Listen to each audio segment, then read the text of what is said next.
10 Proofs for the Existence of God. Of all the objections raised against religion in the present age by the materialistic world, the greatest are those which relate to the existence of God. Idolaters associate partners with God, but at least they believe in his existence. Atheists, on the other hand, reject the very idea of a deity. The foundations of contemporary science are built on the principle of observation, therefore, atheists argue that if there is a God he should be shown to them, otherwise it is impossible for them to believe in him. Modernity has eradicated the concept of the holy God from the hearts of most of our youth. Hundreds of college students, barristers, and other such professionals are turning away from belief in his existence, and every day their number increases. Moreover, the hearts of thousands of others are devoid of faith in God, though they do not publicly confess it from fear of societal repercussions. Accordingly, I have long resolved that if God blessed me with the opportunity, I would write and publish a short treatise on this subject in the hope that some fortunate souls may benefit from it. Atheists primarily contend that they would believe in God if they could see him. I have heard this argument many times before, and it always surprises me, since people perceive different types of physical properties through different senses. For example, some properties are perceived through sight, others through touch, or smell, or sound, or taste. As a case in point, color is recognized through sight rather than by smell, touch, or taste. Hence, if a person denied its existence on the grounds that they could not discern it by way of the faculty of sound, would they not be considered a fool? Similarly, sound itself is perceived through hearing. Again, would it not be ignorant for a person to insist they would only believe someone could speak once they had seen their voice? Likewise, fragrances are known through the sense of smell, yet, if someone were to claim they would only accept the truth of the aroma of a rose if they could taste it, could such a person be considered erudite and intelligent? In contrast, flavors such as sweet, sour, bitter, salty, and so on are known by taste and can never be recognized through smell. Hence, it is not necessary to disbelieve in that which cannot be seen and accept only that which is visible to the naked eye. To do this would be to deny the existence of the fragrance of a rose, the sourness of a lime, the sweetness of honey, the bitterness of aloe, the hardness of iron, and the beauty of the human voice. None of these phenomena are perceived through sight, rather through the faculties of smell, taste, touch, and sound. Thus the assertion that one has to see God to believe in him is gravely mistaken. Do such detractors recognize the fragrance of a rose or the sweetness of honey through their sight? If not, why do they insist on sight as the determining factor for belief in God? Again, there are numerous parts of the human body whose presence we affirm without having viewed them, and in fact we are compelled to admit to their existence. Do people believe in the heart, liver, brain, intestines, lungs, and spleen only once they have seen them, or do they recognize them otherwise? If a person tried to remove their organs in the hopes of being able to see them and prove that these organs existed, they would die before ever getting the chance to see them.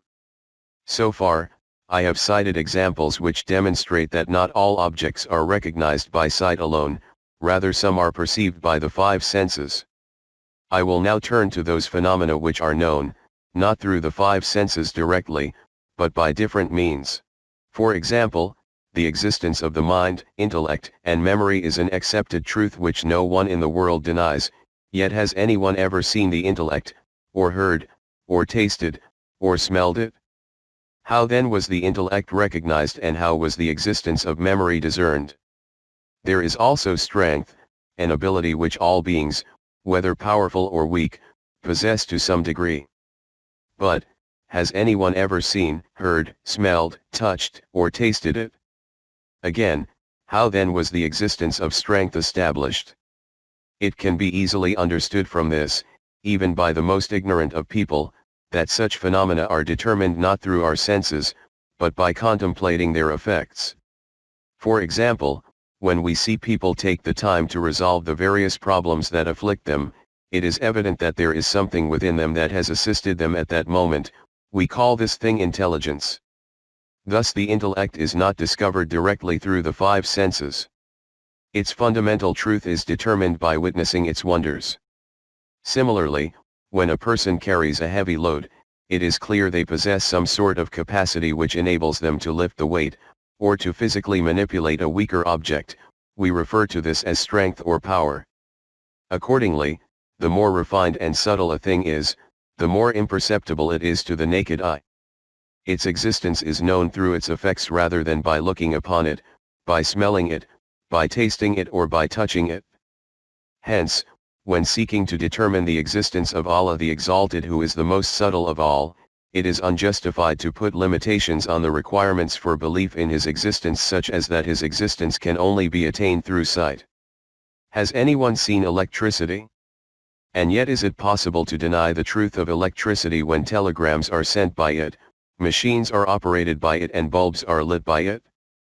Modern research on ether has initiated many breakthroughs in the physical sciences, but have scientists been able to discover a method of seeing, hearing, smelling, touching, or tasting this compound? Yet if one denies its existence, the process by which sunlight reaches the earth cannot be explained. Therefore, under these circumstances, it is wrong for atheists to ask to see God in order to believe in Him.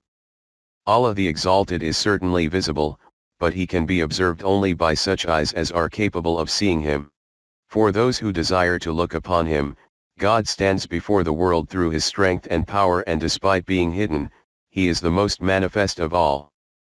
God Almighty explains this in the Holy Qu'ran in the following brief yet incomparable words. Eyes cannot reach Him, but He reaches the eyes. And He is the incomprehensible, the all-aware. The being of Allah the Exalted is such that eyes cannot reach Him, but He reaches the eyes. And He is the incomprehensible, the all-aware. Here Allah the Exalted draws the attention of human beings to the fact that their eyes are incapable of seeing Him, for His being is subtle and the finest subtleties cannot be discerned by sight. Power, intelligence, the soul, electricity, and ether cannot be seen. How then can the human sight penetrate to the subtleness of God's being? With that said, how are people meant to see God, and attain knowledge of His being? To this the Holy Qu'ran says, but He reaches the eyes. That is, He Himself reaches the human eye, and though it is too frail to penetrate to the truth of His being, God reveals Himself to human beings through His power, strength, and the manifestation of His perfect attributes. The human eye cannot see Him, and so He shows Himself in different ways through demonstrations of His infinite power and strength, whether by way of calamitous punishments, by way of the prophets, by way of signs of divine mercy, or through the acceptance of prayer. If after this explanation, the truth of God's existence is still dependent on observation, and it is argued nothing can be accepted until it is seen, then almost 4/5 of the phenomena of the world would have to be denied. And according to some philosophers this would be true for all phenomena, as in keeping with their beliefs, no worldly objects are perceivable, only their attributes can be observed. I will now seek to present those proofs that establish the existence of God and strengthen human beings in the conviction that they have a Creator and are not self-created.